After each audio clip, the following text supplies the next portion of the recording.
ஸ்டாலின் தான் வர்றாரு, விடியல் தர போறாருனாங்களா? அப்ப விடியல் என்ன கொடுக்கலையா? உங்களுக்கே இந்த கேள்விக்கு பதில் தெரியுங்க. நான் இதோ 5 வருஷம் ஆயிப்போச்சு. அவரு சொன்ன சொல் தவறாமல் அதே அந்த சொன்ன சொல்லல நிக்கணுமா இல்லையா? விடியல் தர போறாருன்னு சொன்னாங்க. அப்ப விடியல் தந்துட்டாருன்னு சொன்னா பேச்சு மாறினதா ஆயிரும் இல்லையா? அதனால அதை ஃபியூச்சர் டென்ஸ்லயே வச்சிருக்கிறாங்க. நீங்க உங்களுக்கே தெரியும், இப்போ 1ஆம் படை வீடான திருப்பரங்குன்றத்துல நின்றுகிட்டு 6ஆம் படை வீடான திருத்தணியை பத்தி நம்ம பேசுறோம். திருத்தணியில பேக் டு பேக் ஒரு நாள் ஒரு பாவம் வாயில்லாதவர்கள்னு சொல்லணும், புலம்பெயர் தொழிலாளர்களுக்கெல்லாம் நம்ம மொழி தெரியல, அவங்க ஏதோ அவங்க ஒரு மனிதர்களா இருப்பாங்கன்னு நினைச்சு ஆரம்பிச்சா அவங்க கழுத்துல வச்ச கத்திய அவங்க மேலேயே வச்சு வெட்டுறது. அத நம்ம பேச கூட நம்மளுக்கு பதறுது. அதை பார்த்து அதுவே ஓயாத நேரத்துல அடுத்த நாள் ஜமால் என்கிற ஒரு முஸ்லிம் பெரியவர், அவருக்கும் அதே போல தாக்குதல், வெறி தாக்குதல்.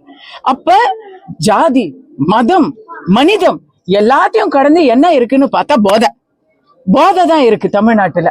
இல்லைன்னா அது நேத்து ஒரு இசையமைப்பாளர் எழுதியிருக்காரு, நீ அங்க என் ஸ்டூடியோ 10 வருஷமா இருக்கு, இந்த ஏரியால இப்ப வெளியே தலை காட்ட முடியல, பயமா இருக்கு, போலீஸ் அடிச்சா கூட சிரிச்சுக்கிட்டே இருக்காங்க அப்படின்னு சொல்றாங்க. 2 காரணமா நான் பாக்குறேங்க. திருத்தணியில இன்னைக்கு நடந்தது ஒரு நாள் சம்பவம் கிடையாது.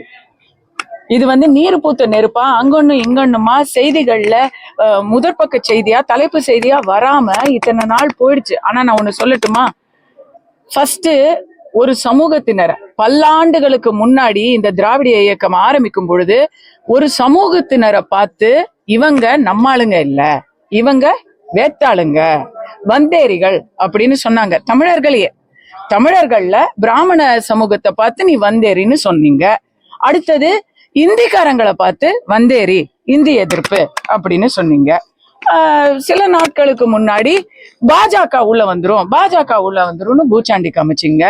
இப்ப வடக்குல இருந்து பாவம் வயிற்று பொழப்புக்காக வரவங்களை வடக்கன், பீடாவாய, பானிபூரி அப்படின்னு அமைச்சர்களே பேசுறாங்க. இப்படி ஒவ்வொரு இடத்துலயும் அவன் வேத்தாளு, அவன் நம்மாள் இல்லை அப்படிங்கிற ஒரு விஷத்தை பரப்பியாச்சு.